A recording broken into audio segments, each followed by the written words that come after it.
back to the Real Recovery Show. Our episodes air every week, and we have various topics, various guests. And today we welcome back Kevin, who was one of my favorite people to talk to because we get into these really deep conversations. And today's topic is...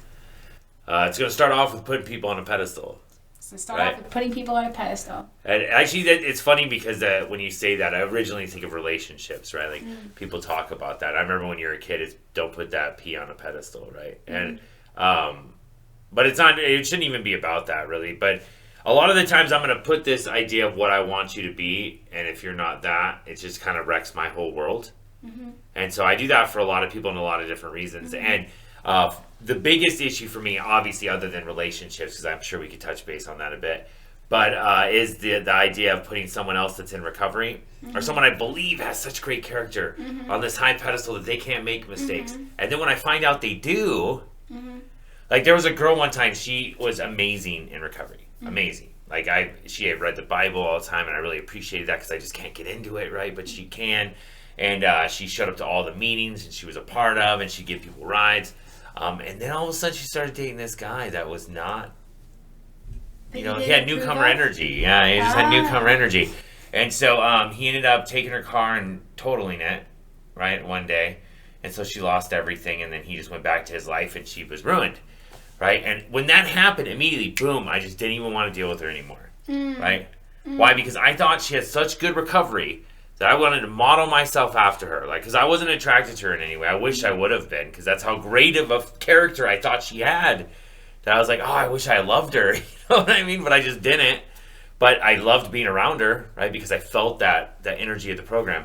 And then I saw... You were aware of yourself losing that feeling for her, of respect for her, because your respect for her was all based on an illusion. Exactly. So that illusion's gone. Can anybody be that good? Should I even work towards this anymore? Right. And that's why the pedestal is such a big deal. And so, so it's really interesting because, we really want to keep doing the best that we can. We want to put our best foot forward. We want to be a really good example of recovery. And, we want to, work our recovery in such a way that we're constantly cleaning up our side of the street and being attraction rather than promotion, right? And sometimes we get into these roles where we mentor somebody, right? Or we speak a lot, maybe we fancy ourselves a writer, and then what ends up happening is we could put ourselves on a pedestal, especially if we suffer from the disease of perfectionism, See, I can see this about you. Right? Yeah, like me, I believe I'm a train wreck. Like, there's never points where I think I was a certain type of person. But this is, so, whether or not this is ultimately the best tool for this, I'll tell you what's worked a lot for me. And that is, I tell on myself a lot. I tell on myself with people I work with to help them heal. I tell on myself when I tell my story. I tell myself on the show because... I did a whole show on how to not be in a dysfunctional relationship, and the entire show was what not to do based on my own experience, Yeah. And so I do that because I want to keep remembering that this is about progress, not perfection, and don't expect me to be perfect. Because if you expect me to be perfect, then I become your higher power. And if I expect me to be perfect, I'm not going to feel my feelings. I'm not going to work on myself. I can't accept that something's not perfect. And I might be working my recovery, but I'm not at peace because nothing's ever good enough for a perfectionist, right? And we're so focused on what people think, and we have this militaristic inner voice that like nothing's ever good enough, and that makes me really uncomfortable in my own skin. So the idea of being on a pedestal, and I had some experiences years ago in recovery that I've tried really, really hard to not only be on the pedestal, but do really well on the pedestal. Yeah. And so I had my recovery self, like, I will be here to share and whatever, and I will work with you, and I will make sure that I am spiritually fit in those moments. And then I will have something to come up to heal, and I don't want anybody to know about that. Like, I'll come to you when it's polished, And I do believe in not dumping on people. I do believe in not focusing on the mess. I do believe in that. I do believe that has helped me tremendously. But the shame of not being done, of not being perfect, like that acronym, shame should have already mastered everything, right? I've never heard that before in my life, but I like it. Should have already mastered everything. Well, that was me. And one day... That makes a lot of sense, too. I like that a lot. Yeah. I was married, and I was going through a particularly gnarly healing event. I had some stuff coming up that... I had some stuff that came up that leveled me so much. I was like questioning life, purpose, why am I here, all that. And and I was no stranger to suicidal ideation, but it was really up for me, And my husband at the time called my sponsee to come to the house to help me. And I promise you, I thought I had one problem. I ended up with two, and then three, because then I told my husband off. Really? That's not how it works. That's not how it works. You don't have somebody come to the house that I'm supposed to be there for them. What are you doing? Don't you know who I think I am? Like, you cannot do that. And it was so much. And I have all the answers for her. I was upset with him. I felt more shame and embarrassment for me that I wasn't this person. I had this girl believed I was this person. And then the shock to see that I had something come up, and I was in such a dark place, to heal. Now that as these things came up, they passed. And so never mind the fact that I walked through it. Never mind the fact that I ended up, gaining new insight, shifting perceptions, getting to forgiveness, getting some of the energy out, healing another little nugget of PTSD. That person was like not wanting what I had. Everything I ever said, everything I ever did became like not even in the mind, like it was now I was seen this way, right? And that person told my other people that I was working with their perception of coming to my house and all that. And it had such a ripple effect. And my takeaway from that at the time, because I had to do a lot of work on myself, is, what was my part in giving the impression I was done? Why do I need to be that person that everybody leans on and I don't have needs, and to be on a pedestal? And so it's really important that I don't put somebody else on a pedestal. I don't get on a pedestal. We're egomaniacs. It should be no pedestals. No pedestals. Pedestal free. Yeah. We're egomaniacs with inferiority complexes, and the work that we do is to level the playing field where we see each other and we see ourselves and each other as the same. Yeah, I have little tinges of I should be doing better than that person. But for the most part, and I think the reason is because like if you ever hear me share, and if it's about my life and I'm in one of those programs, I definitely share the mess, and within my mess is my message, right?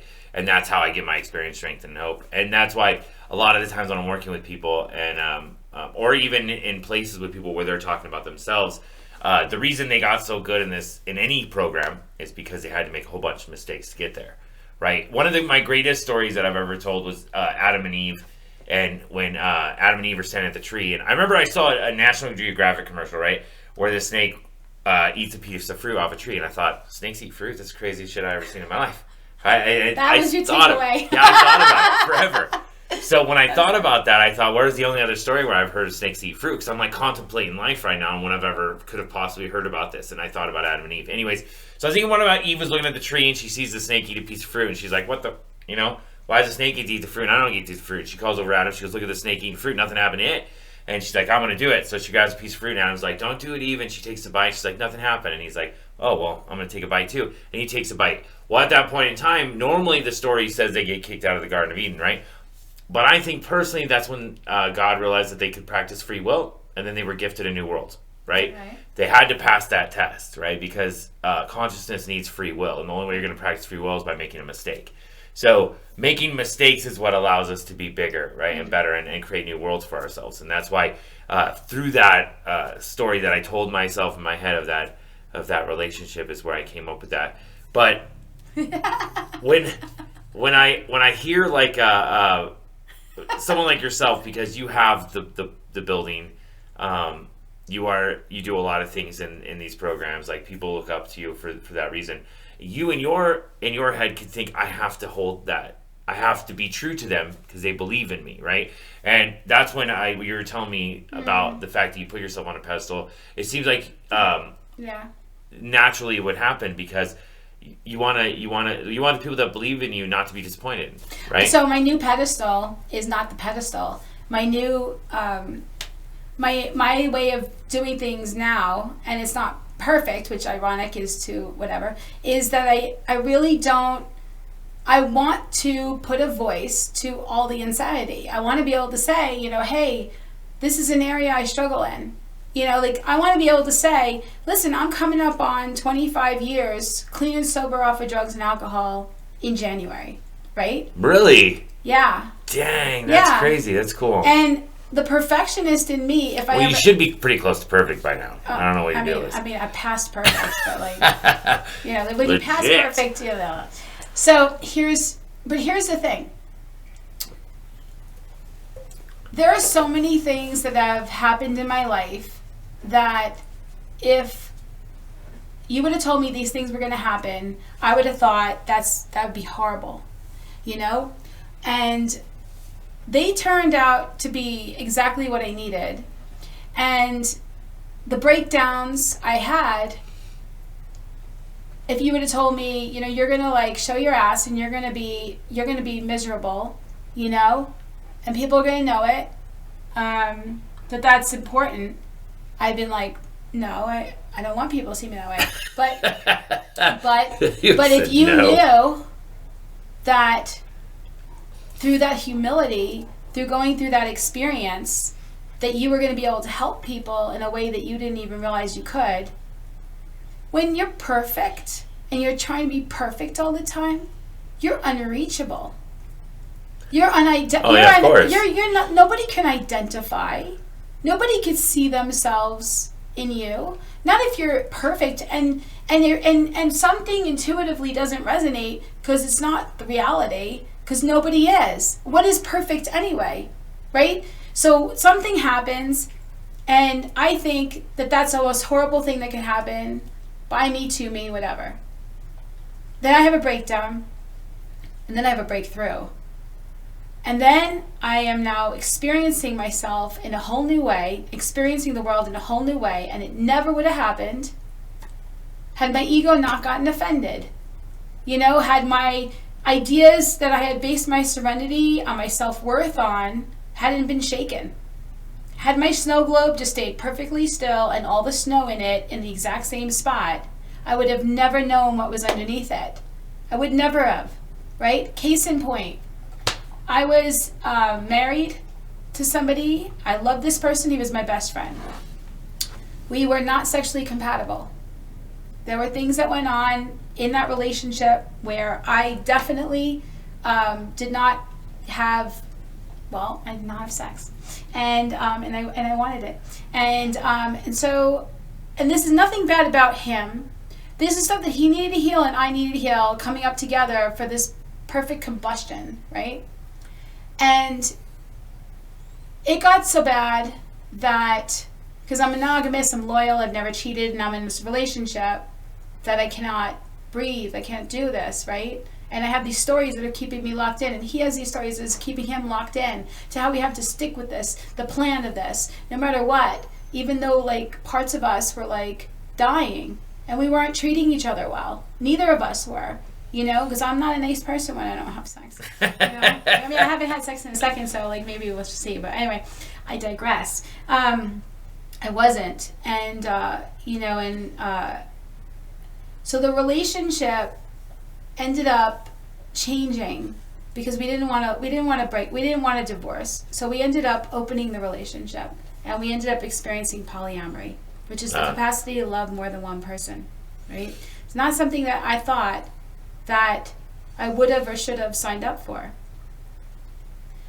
The interesting thing that happened is that because we opened the relationship and because I felt sexually repressed and not touched, you know, not told I'm beautiful, which I like, but not, you know, not that feeling of being wanted, right? My abandonment shit was getting triggered up a lot. Because of that repression, and then we opened the relationship, it was like the floodgates opened. And for a second, I was dating like it was a sport. Oh. Like I was in the Olympics, right? Just for a second. And you can decide how long a second is for you. But what happened, I don't know how else this could have happened. I was completely not wanting to hold back anymore what was going on with me. And I ended up learning so much about myself, having a different relationship, having a different experience with an open mind, that I would have lived the rest of my life if he would have just touched me a little bit more, if we would have just had like enough. I would never have experienced myself.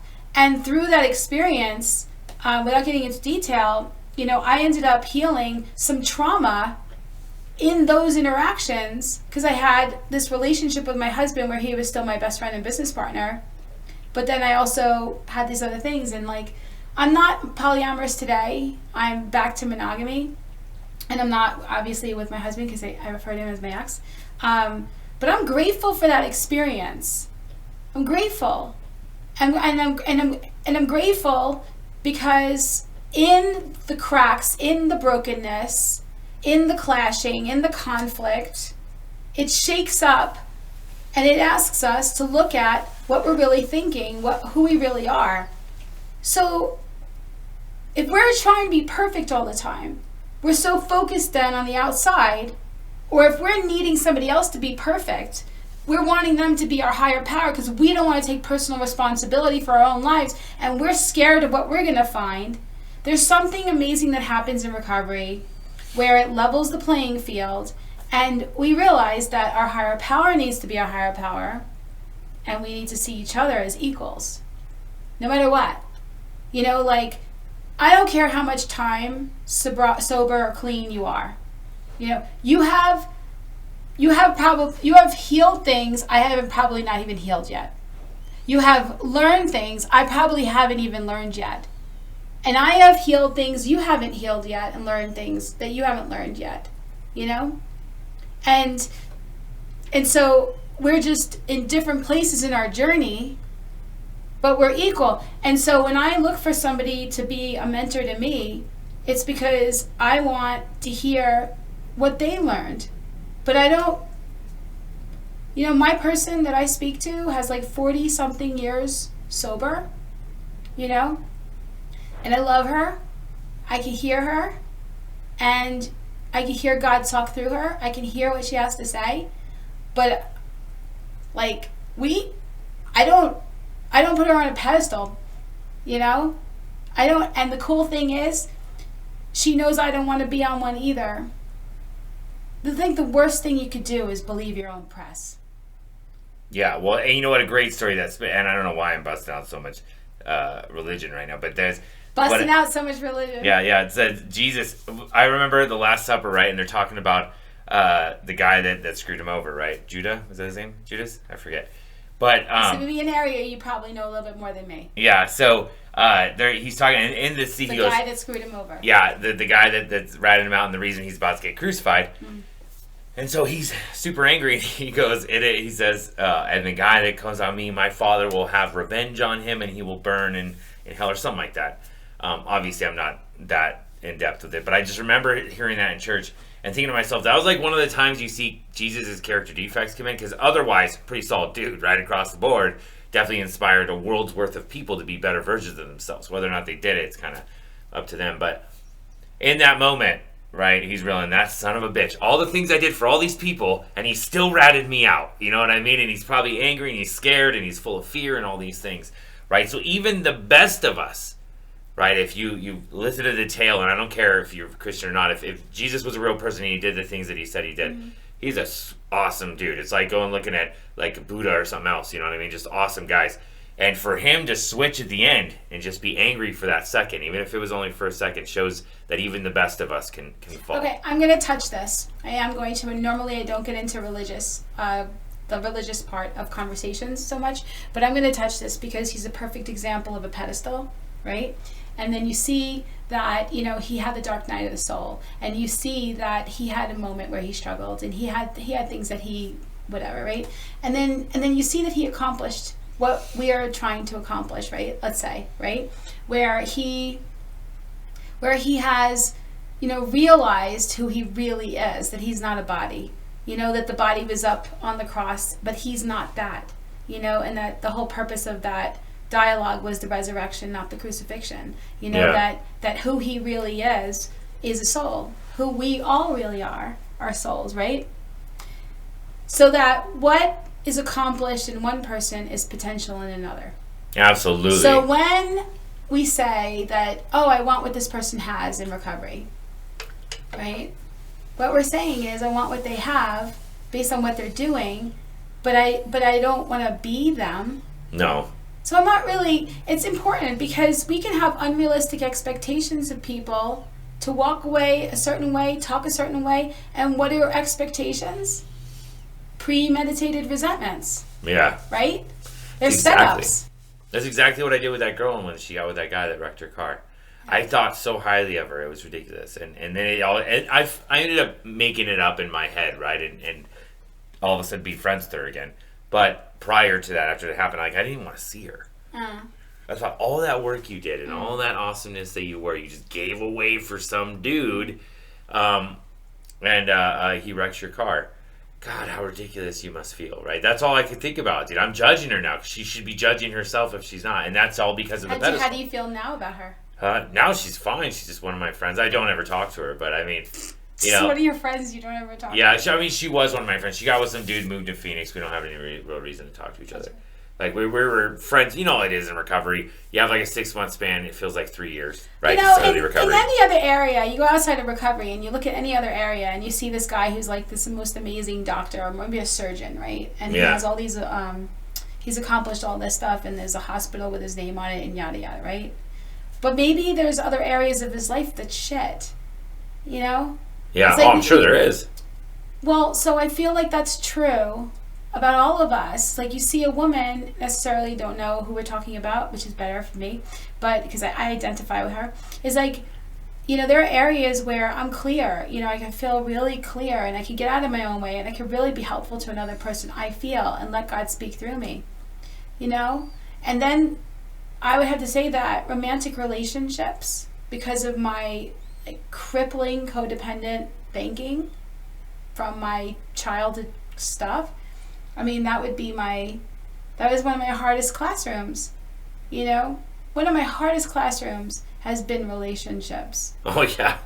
Well, so, you know, it's very easy on the outside to make it, you know, to judge a person's whatever. But, like, you see somebody who's all about helping people and healing people, and she could be super clear and she could be sharing, but then maybe she gives a little bit too much of the benefit of the doubt to the guy with the broken wing.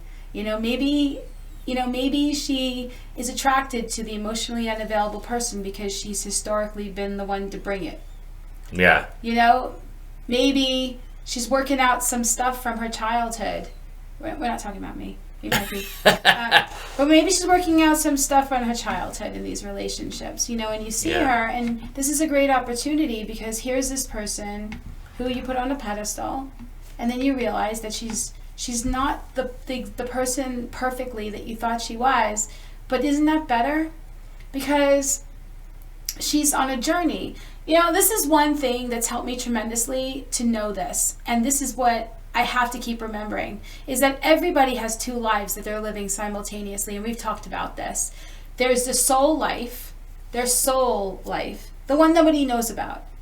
The one that there's reasons why they feel a yes about doing things. There's things that they're feeling attracted to. There's stuff that comes up to heal and how their own inner programming has to get worked out. There's the inner life that they have. And then there's the outer one. The one that they have where they interact with other people, that they do things, they work a certain job, right? They're in certain relationships. They have whatever purpose that they feel like they have. Maybe they have kids, whatever, maybe whatever. So when we think that we're only living this one life and not the inner journey, we will look at somebody else's life and we will only look at their outer life. And then when we see something that we think they shouldn't be experiencing, we get all like, that's not okay. But when we look deeper, and this is what's so beautiful about addiction and recovery, right, is that it's so easy to look at a person who's like struggling with their job, they're drinking, they're getting in trouble with their boss, maybe they got their car repoed, maybe they had a DUI, right, or maybe they've been to jail. So easy to go, what a mess this person is, right? Then you see them like, oh, I don't know, a week or two later, and they're in recovery.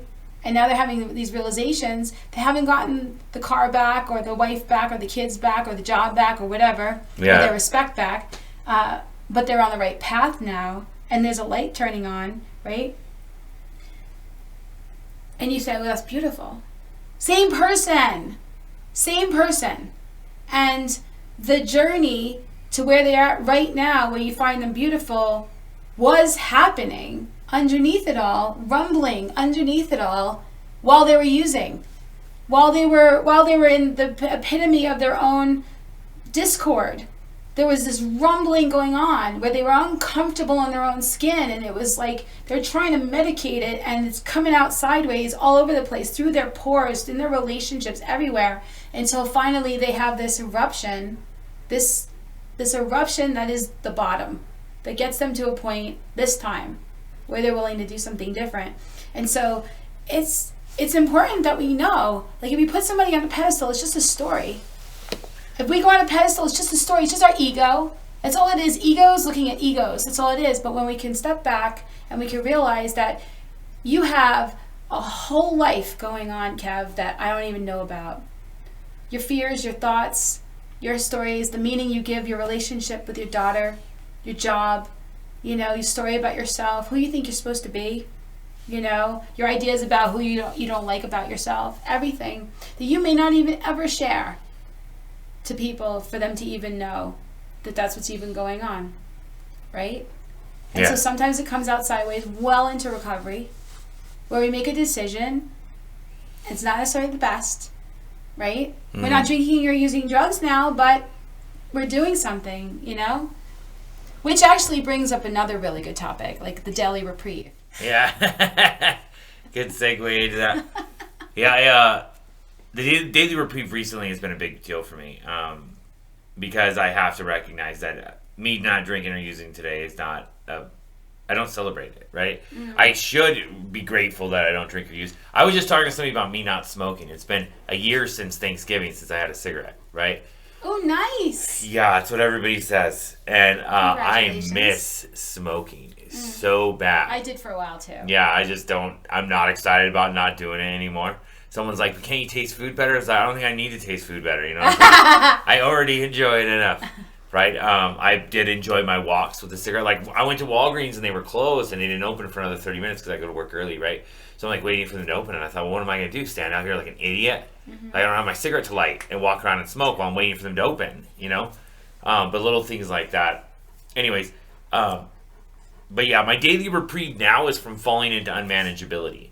And I'm glad you brought up the fact that rock bottom, because I think there's a song from Kenny Rogers that says, I just dropped in to see what condition my condition was in. And I heard that song and it reminded me of those moments when I'd be sitting there in the trap house or the trailer or the car or the desert, wherever I was. And I'd be looking around thinking to myself, what am I doing here? Right?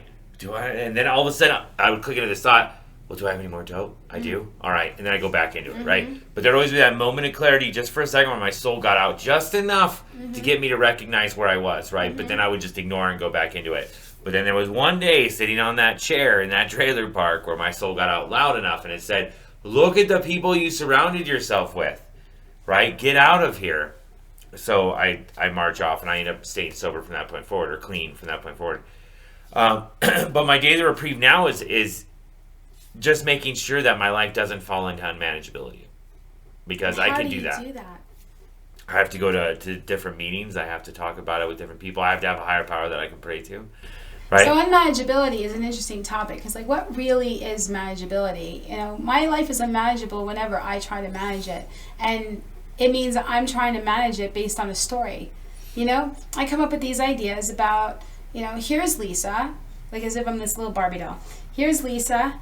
This is Lisa in this situation. Lisa wants to have this. Lisa wants to have that. Lisa wants to have that. If Lisa's a good girl and she does all the right things, she should be able to have all those things. If she has all those things and everybody loves her, that makes her lovable and safe and secure and everything. And now Lisa's not experiencing that. Somebody has taken her cash and prizes, and now Lisa is a very upset Barbie doll.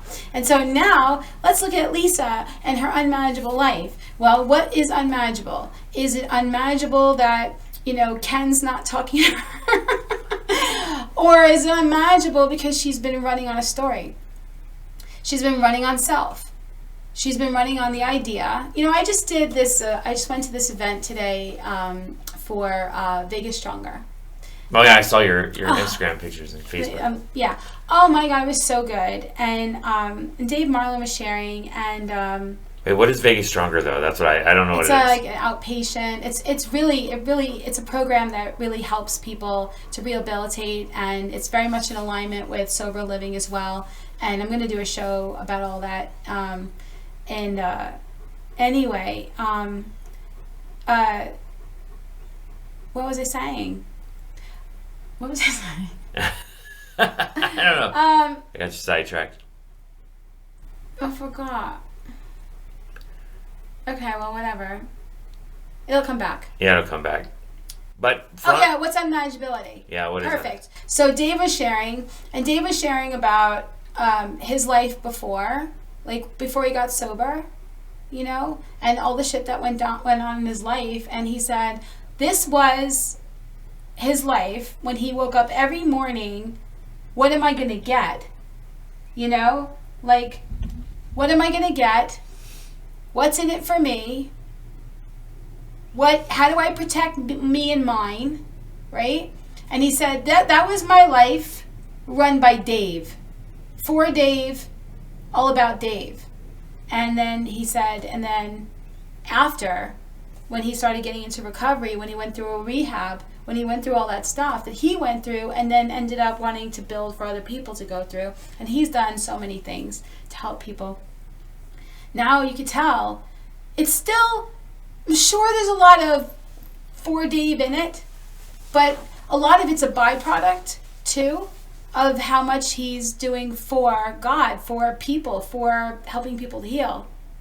You know, to see him light up, you know, to know, because even for me, like, I'm not completely altruistic. You know, I get a little mini hit out of being somebody that I know. Like, people come up, somebody just came up outside of the meeting space today and said, hey, you know, I really appreciate everything you do, you know? And it hits me in different places. It hits me in my gratitude to God and this feeling like, thank you, God, for putting me on this path, and I get to do this, and I get to help people. And of course, it hits my self-esteem. You know, it hits those things too. You know, because I feel good about myself in that situation.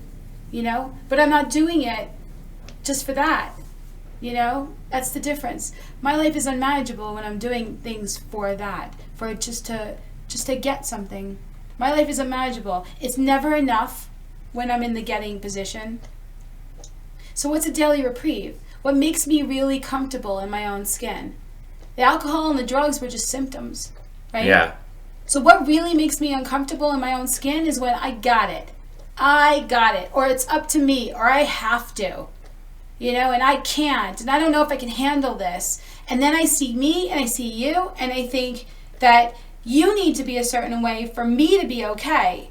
And if we're good, we're good. But if we're bad, we're not good at all. And I'm threatened. I'm not safe. I'm not getting what I need. It has nothing to do with you. The thing that put me in a position to get hurt was that I got into that position where I thought I knew what my highs could look like, and I wasn't relying on my intuition. I was relying on the story of who I think I am.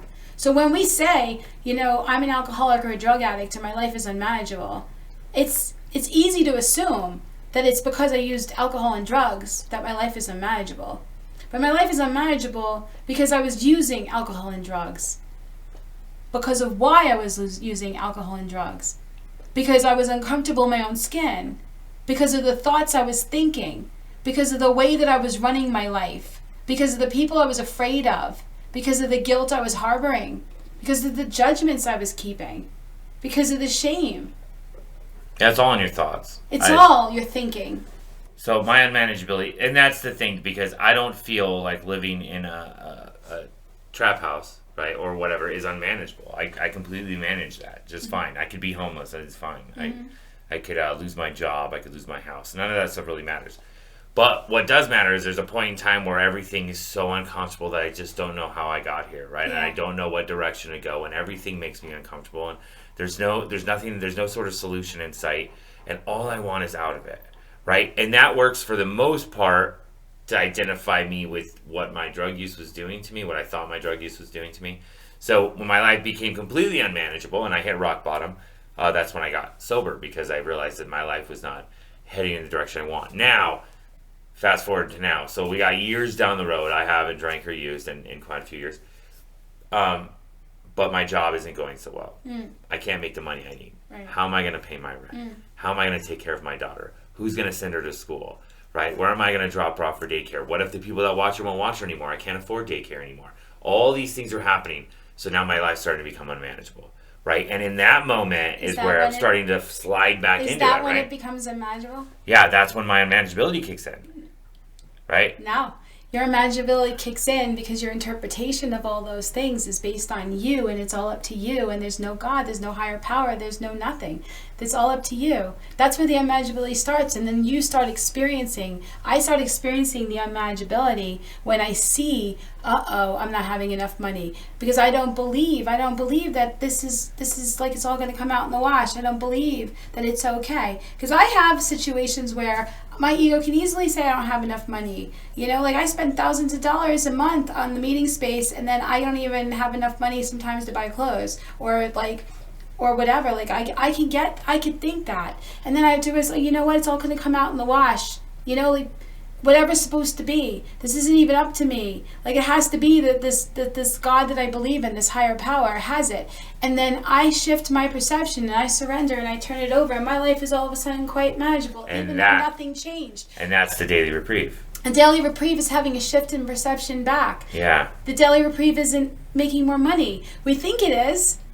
We think it is. That's what I'm saying. That's why. So in these moments where I think I'm broke and I'm about to be homeless, which I'm not, right? I go to a meeting or I talk to somebody or whatever, and in that meeting or as I'm talking to them, I connect with my higher power. And when I find that, all those worries I had start to fade a little bit away, right? And I get that one more day of saying, you know what, I can do this. Right. Now, will I wake up the next day and think all that same shit all over again? Maybe. Yeah. Right? Possibly. But that's why I need the daily reprieve more than I need anything else. I need to remember that even though my life, because when my life gets real good, I stop noticing this. I was just talking about triggers with somebody else, and triggers don't really exist, right? What it is I'm looking for doorways out, is the way I see it. So, because if I'm in a really great mood, like when I was in rehab, I would get really pissed if they don't believe in cellophane, right? Like everything has to be foil in this place. Like there's just rolls and rolls of foil. So there's a lot of meaning to give to that. Yeah, right? So I'm like all about this. So I can think about foil is one of my favorite things in the whole wide world, And so I'm trying to not look at foil that way. But now you fast forward again, like I said, give me a year and my life's going good. I got the relationship, I got the house. People could put out foil, not even paying attention to it, right? Because I'm not looking for a way out at that point in time. Right. Nothing's unmanageable for me. Right, so when you're talking about triggers, you're talking about drug triggers. Yeah. Well, triggers in general, not PTSD. Not PTSD triggers, no. But yeah, triggers in so hold that thought. We're going to take a quick break. We're going to go to commercial, and then we'll be right back. So stay tuned.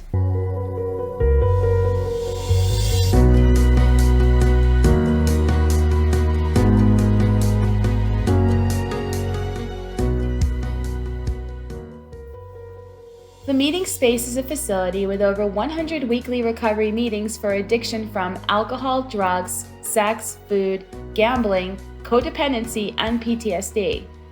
When someone is scared to go to their first meeting, we walk them through the process, ask them and answer questions to assuage their concerns.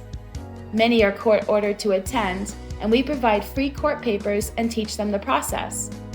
Our glass-enclosed, soundproof children's playroom enables parents to be in a meeting while watching their children. We have healing workshops, craft fairs, and special authors who come to teach and sit with our fellowships. During COVID, we were declared an essential business by the County Commissioner's Office. We were kept open so that we can continue our daily work with traumatized chronic relapsers and those who would have used alcohol or drugs in isolation. Local businesses rent our space as well to financially help with this mission, and they get to have a great location for their business meeting or training.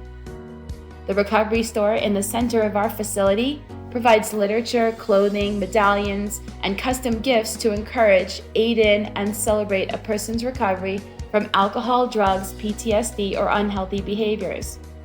Both the recovery store and the meeting space are open every day, including holidays. Saving lives, educating the community, reducing social stigma, providing a safe place for people to heal. Our nonprofit is supported entirely by donations by people like you who want everyone to have a place to go to heal.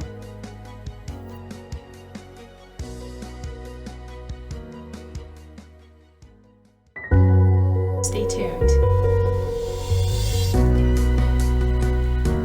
Welcome back to the Real Recovery Show. We're talking about triggers now. Yeah. And we're talking about, if our mind's in the headspace, I totally agree with you. If our mind's in the headspace where we're looking like we're jonesing, like we're cruising for a bruising, like we're wanting something to be off, like we're not right, we're disconnected, like mentally from our intuition, we're not humble, we're not surrendered, we're not believing in the solution, right? When we're in that headspace, man, anybody, even if they're nice, can set something off, And when we're in the right headspace, when I'm in the right headspace, I trust more. Instead of things happening to me, they're happening for me, and I have more tolerance for stuff happening, and I go, okay, well, that just happened. And the meeting space is like this most amazing classroom for learning tolerance that you could possibly imagine. Like, we just had somebody shove an entire roll unraveled toilet paper in the toilet, and then the coffee machine, somebody kept turning off the water, and then it jacked the coffee machine, and then we had a leak in 107. And the look on your face, yeah. Yeah, it's terrible, dude. And then, has this been happening the whole time? Yeah, it's been going sideways. I just thought it was one of the things. It's just dancing around in a circle. On the side. It's just dancing around in a circle. All right, very cool. I don't even know. Okay, right, there we go, fixed. Well, anyway, but you just kind of roll with things when you're in the right headspace. But if I'm not in the right headspace, the slightest thing could then end up triggering me out, right? But if that same thing wasn't going to trigger me another day because I was in a better headspace, then what's really going on, right?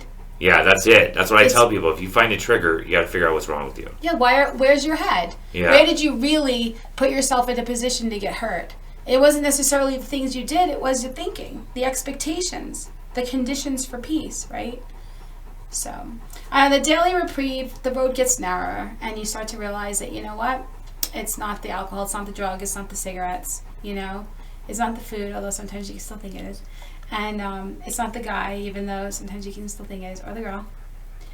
You're in a relationship now. I am, yeah. You are. I am, yeah. I don't think you were in a relationship last time I spoke to you. Is this new? No. Yeah, it's new. Really new, actually. Like just a few weeks. Is she in recovery? Yes. How cool is that? Yeah, it is very cool. Boy meets girl on campus. Yeah, that's kind of the thing that I go for. Well, I would tell somebody, That's usually kind if of I'm the thing attracted you go to you, for? yeah, if I'm attracted to you, there's probably there's something wrong with you at some point in time. Yeah. Right? It doesn't have to be Oh, today. so she's not on a pedestal. No, Wonderful. she's and that's, you know what I was thinking about the pedestals. Speaking of, I want to bring this up. So I was trying to think if the pedestals have ever helped me, right? Because at first, when I had that one chick on the pedestal that I was talking about, I always wanted to impress her, right? Because she was one of my... You want to be on a pedestal. It's like you... Yeah, I want to impress her, but is that helping me at all? No. No, right? So, and the reason is the reason I want to impress her is because I don't want to have to be as good as her. Yeah. Right? So as long as I can do things that are similar to her, then I can be working towards being her. And then when she falls off that pedestal, oh, what the... Right? Why did I do all those things? Interesting. Right? If it doesn't... So I was trying to... But actually, it got you to do all those things. It did. It did give me to do those things, but why when, couldn't I do them normally? That's the whole problem. And then why do I resent them but, when she falls off? But it's perfect. But it's perfect because, like, they used to say, oh, that guy's just only going to that meeting because that girl's there and she's hot. Okay. Well, I know, I say the same thing. He's going to the meeting, though. Like, he's going to the meeting, and eventually he'll forget about the girl, and he'll stay for the meeting. Like, yeah. You know, whatever it takes for a person to be motivated to do something, if they start doing the next right thing to have a better life, the motivation might be because of their ego, but they stay because of their soul, you know, like they want to heal. And, you know, I've often thought about this, you know, what is the purpose of these relationships if they bring up so much crap? You know, like you gotta learn so much. Like if somebody was to say to you, I have a really great opportunity for you. I would like you to partner with this person, and it's going to bring up some insecurities. You're probably going to focus a little bit too much on the things that you don't like about yourself at points. And you might have some expectations, and you're going to get some disappointments. And it's going to be a classroom, and you're going to heal. Do you want to sign up for it? And you'd be like, I don't know. Okay, there's sex involved. She's a really good cook. And, oh yeah, cooking's good and too. And she's gonna stroke your ego, and maybe something else. And and you're gonna feel good. And then there's just gonna be these chemical reactions in your inner pharmacy, where you're gonna have these love chemicals. I like it, inner pharmacy. I like that. Mm-hmm. You're gonna feel all the good juju. You know? Mm-hmm. You know, you're going to have like this excitement, and then you're going to have this release, and it's going to feel like heaven for just minutes sometimes. And you're going to feel more hope about some things, and you're going to feel less alone. Do you want it now? Yes. Okay, well, you're going to have both those experiences in it. Yeah. You still want it. You know, and that's the thing. I don't know. I feel like it's healthy to just keep watching that we're not putting people on pedestals or needing them to be less than us. You know, it's not true safety to be on a pedestal. You know, You're not unreachable. And pride goeth before the fall, because we're quoting, you know, Bible verses and whatever, phrases and whatever, but pride goeth before the fall, you know, what goes up comes down. I'd rather just be able to say, you know what, I'm learning.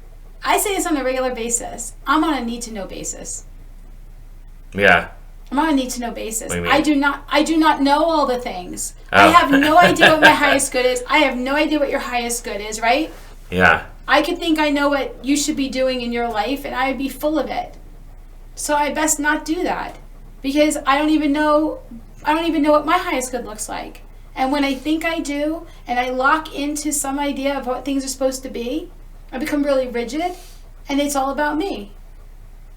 And I don't get what I want the way that I want it. And even if I get it the way that I want, that's what next? What more? Nothing will please me. You know, like, come. I like the way you said that. Give me more. Yeah. You know, because it's not enough. And there's this conscious connection that when it's disconnected from my mind to my intuition, when it's disconnected, that's the disease, the dis-ease of addiction. I don't have to be using. I don't. I just will be disoriented, confused. And life goes from color to black and white. You know what I just thought about? I was thinking about, because with her, the girl I'm seeing now, I just want to impress her, right? Like I just want her to be impressed by me. But it's not because she's well, of course she is. Yeah.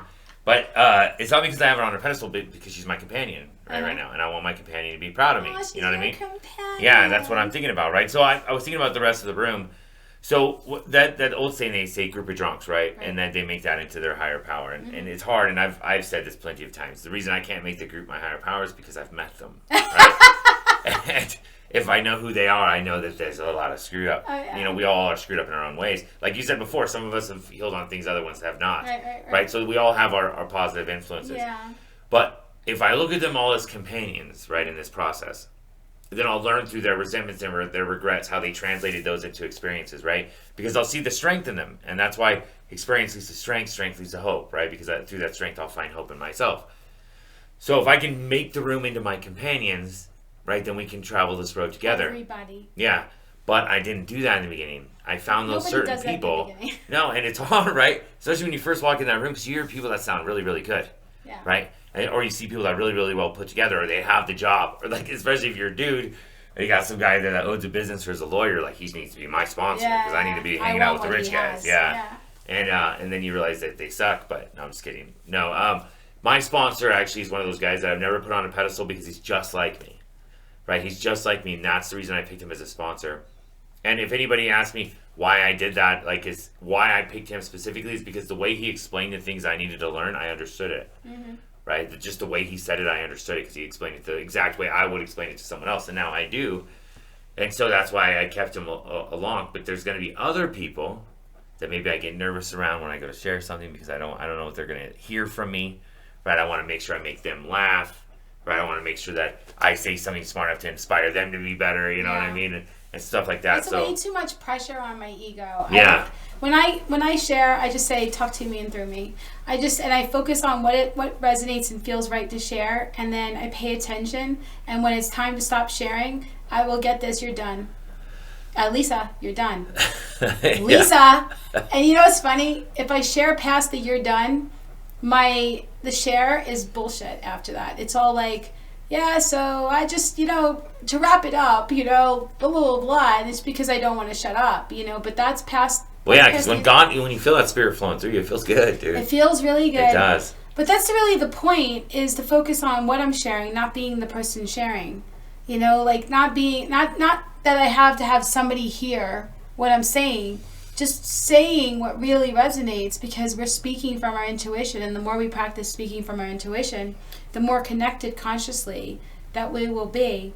And this whole idea of seeing people not on pedestals, I was just in a group where we were talking about, if you have to make an amends to people, what if they harmed you more than you harmed them? And I was talking about, as I was at the podium tonight, and I was saying, that's the amazing part about doing this work, is it levels the playing field, and we do look at our part, and it's not about who did more.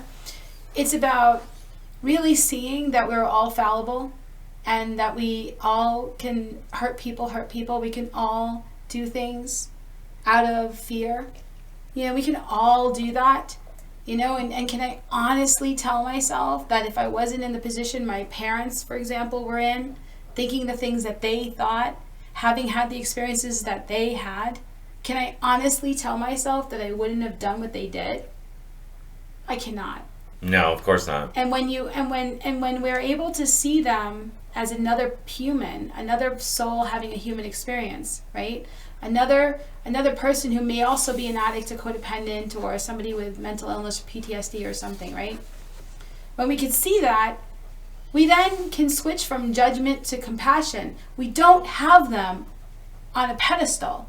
And I know that it's easy to say, I don't have my parents on a pedestal. I never did. My parents were horrible people, or blah, blah, blah, blah, if your parents were. Or whoever you have resentment towards. That person was a monster, or whatever like that. I don't have them on a pedestal. Yes, you do. You're exaggerating their story on the planet.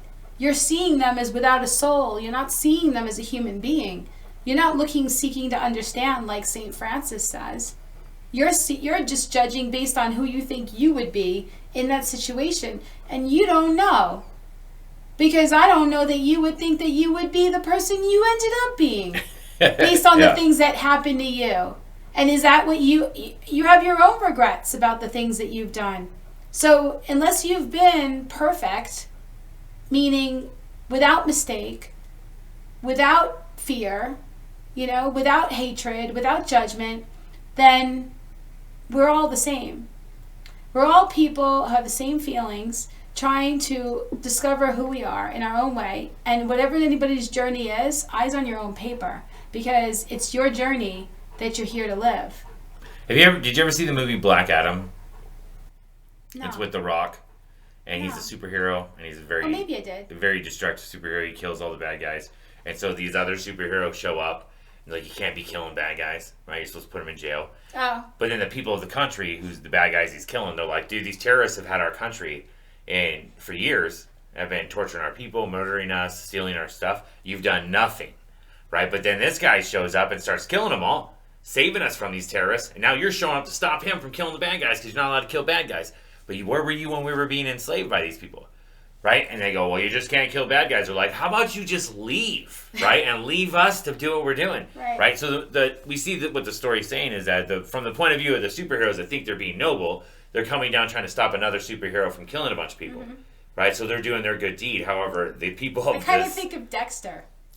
Yes, exactly, right? You know, like, you look at it from one perspective, he's just killing people who deserve to be killed, according to him, I'll roll with it. Right, but it's all about... So then there was this app where you buy clothes. I'm not going to say the app, but you buy the clothes and they're from China. Right, and I got a whole bunch of flack because I didn't know that they have, they say child labor laws are being affected there and stuff like that. So I was like, I felt guilty, and rightfully so, right? Like, you're buying clothes that they say children are making, which never really is true. But so I look back on some videos and some YouTubes, right? And there's a news story of one of the guys that works there, a younger guy that works at that specific place, and they go, I heard the work things are really bad, or whatever they said, He goes, I mean, they're okay. They're like most of the shops in the country. It's a place where I can go to work. It's not bad. I make a good amount of money, and I feed my family with that money. So while all these people are saying how terrible this place is, that kid feeds his family from that job. So how about you take a step back and stop worrying about what we have, right? Because we have a different kind of lifestyle, right? And we're a whole different story. And we have a whole different set of ethics, right? And we will break down those. And want to drink or use drugs if our phone stops working. Exactly. Yeah. Exactly. And they're over there could be starving to death or have a disease that can never be fixed.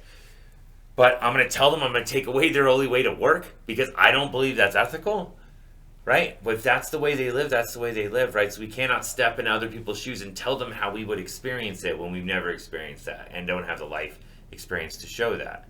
So I 100% agree with what you're saying, like, especially pedestals or anything, regardless. Looking at someone and saying that I would have done something different if I was in that position is not true. Because for one, my attitude is my reaction to my perceived environment. Right? So however I see the world is how I'm going to react to it. And I can't tell you how you see the world. And you know what else? This has happened so many times. I have a healthy caution around this. There's been several times this has happened where I have pointed that finger at other people in what they were doing and that they shouldn't do this thing. And then roll the tape, I end up in a situation where I end up needing to do that thing. And I go, wow, didn't even realize it. Happened so many times. I was like, maybe I stopped doing that because I really don't know. I don't know. And I don't know. Like, I could look at past Lisa and some of the decisions that she made, right? And it's not the decisions I would make today. And then future Lisa is going to look at current Lisa and go, honey, honey, because she's going to know some things, I very much put future Lisa on a pedestal. Future Lisa is so much better. Yeah, right? She's the improved version. No. Hopefully. Well, you know what I've been doing lately? And then we're going to have to wrap it up because we're at the end. I've been doing this thing where I take something and I give it some meaning, and maybe like, how important is it?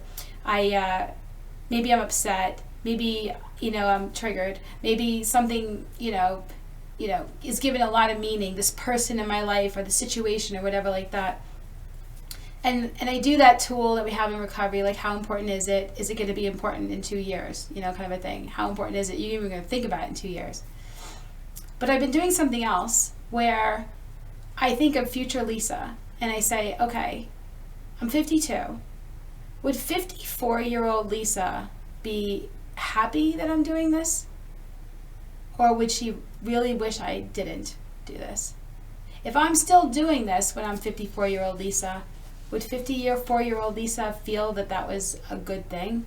A good investment, huh? And so I've been making myself question things and been open to different decisions now in this part of my life because of this. And like I just got a tattoo, which I don't know if you can see it, the camera. It's like my favorite thing in the whole world. Wolves? I don't know if you can see it. Yeah. Can you see it? I can't see it. But anyway, this is funny to my mom. My mom said, "Why would you get it on your back? You're not going to be able to see it." It's like there's a thing called mirrors. But anyway, and then I asked a friend of mine, we're going to go hike the Grand Canyon, and but there's several things that I'm questioning myself. Wait, are you hiking the Grand Canyon because you got the tattoo, or you just coincidentally? It's on my list. Oh, okay. It's on my list of things that I've wanted to do from a soul level. Gotcha. That I've wanted to do, and so I really feel to do it. And how long did it take to do that wolf head? 3.5 hours. That's not bad. It's a good looking wolf head for 3.5 hours. So good. Yeah. But there's two sides to it. So like the left side is the survivor. The survivor is the left. It's a werewolf. A werewolf. Okay. So well done. Then the right side is is the spiritual awakening, my soul, and that the survivor who ran and like run and gunned and was doing everything to like steamroll and survive and whatever. She kept hitting walls. And she kept she had no tools and she couldn't be a team player and everything sucked, and like I would build up things and I would crash it down. I would start relationships and I would ruin them, and like everything was this thing because I was running on Lisa, right? And I was in survival mode. I was in this alpha and I was like needing to whatever. And I was like a wolf because I didn't have parents. Like for most of my childhood, I raised myself and and whatever. I don't need to get into that.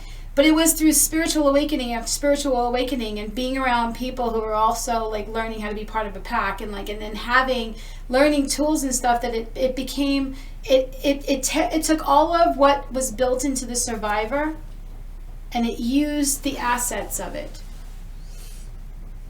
Put with love and spirit and God, and wanting to be helpful, these things can become amazing gifts.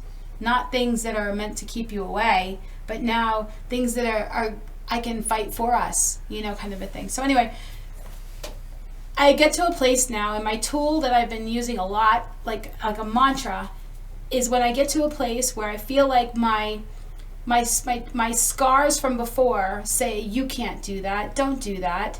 Like, who do you think you are, right? My mind goes, well, what does 54-year-old Lisa say? 54-year-old Lisa says, screw that idea. How about you do it? How about you do contraindicated against your own self-limiting thoughts that you've been carrying for 5 decades? How about you do that? And of course, it has to resonate. It has to feel like it's guided. But yeah. I'm open to seeing what could feel like it's guided. And I have made different decisions that I would never make because I don't want to let down future Lisa. Yeah. Well, future Lisa's doing so good. It's like a time capsule. It is. I would like to make a decision today that future me will be happy about, and I don't need to be perfect. In fact, I really have gotten to a place where I love myself because I get that it's all like, we're just these cute little clay bulbs and we're just like making something, and like it's never going to be any static image. It's never going to be perfect because that is a final non-breathing experience. You know, like we are beautiful, and we are all different, and we all have different skills, and we all bring different things to the table, and that's why we fit so well together as a puzzle, as puzzle pieces to a puzzle. And that if you were exactly like perfect and I was exactly perfect, nobody would need each other, nobody would belong with each other, there would be no helping, there would be no joining. I said that already, but there wouldn't be. And how perfect would that be? Yeah. How perfect would it be if the man really was the island? You know, and didn't need anybody else. Is that really perfect? No, it sounds terrible. It's not. So maybe we're perfectly imperfect, you know, and it's progress, not perfection. And we want to keep doing our best because we want to heal. I'll speak for myself, which I obviously have not been doing a lot of, but I will speak for myself. I want to know myself. I want freedom. I want the daily reprieve to be more freedom, more peace, more freedom.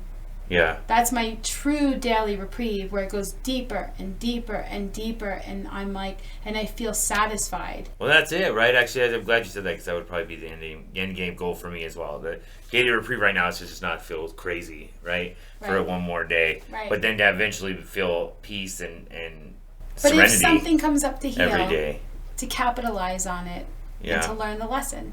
You know what I was thinking about since you said that? I thought, what if you were trying to make judgments as 21-year-old you for like 31-year-old you? You'd make such shitty judgments, right? 21-year-old me knew shit. Yeah, I know, right?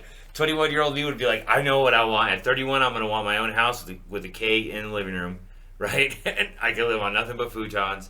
I'd make like terrible decisions for myself. But now you're at an age where you can do future you. Well, it's not that I'm making the decisions. I'm still seeking that it resonates. But what I'm doing is I'm questioning my limits. Like, I'm turning 25 in January, and I feel to have a party. Let's do it.